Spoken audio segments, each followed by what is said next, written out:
was a highly anticipated day here in Atlanta for the college football playoff with Alabama getting ready to take on Washington. Highly anticipated because offensive coordinator Lane Kiffin only gets to talk to the media very few times in a year. Of course, this is only the, third time this year that we're getting to talk to Lane Kiffin.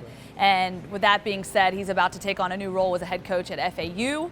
But right now he's focused on this. What were some of the biggest takeaways from your discussion with Lane Kiffin earlier today? Well, I thought one of the most interesting things was that his focus is completely on Alabama. He really hasn't devoted much time at all to, working on Florida Atlantic, the recruiting aspect of it, or even just putting together maybe his organization. So the focus is primarily on Alabama. I'm sure the conversations with Coach Sabin have been along those lines where, basically he doesn't, want Kiffin to, devote any time really to the Owls and to, finish out his tenure at Alabama in the right way.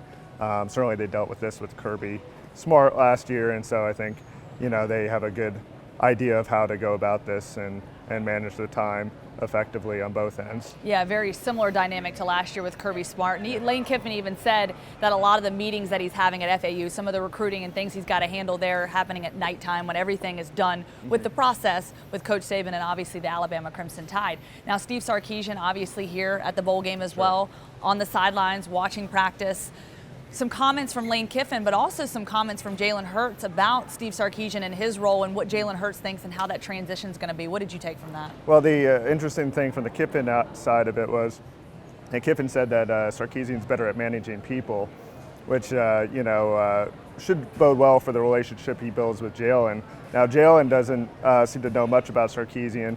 Said he was curious to see how he'll work with a dual threat quarterback, but Jake Locker at Washington was somewhat of a dual threat. So I think, that transition will be good for both Hurts and, even Sarkisian just trying to adapt his philosophy to Jalen. And also the fact that, Sarkisian really is a quarterback whisperer. I mean, he did Matt Leinart and also Carson Palmer, and he's worked with Cody Kessler. So, he's got a track record, and even Jalen Hurts referred to that he did have a track record of working well with quarterbacks. So that was about the only thing that Hurts really spoke to of Sarkisian, but essentially he doesn't really know much about him at this point.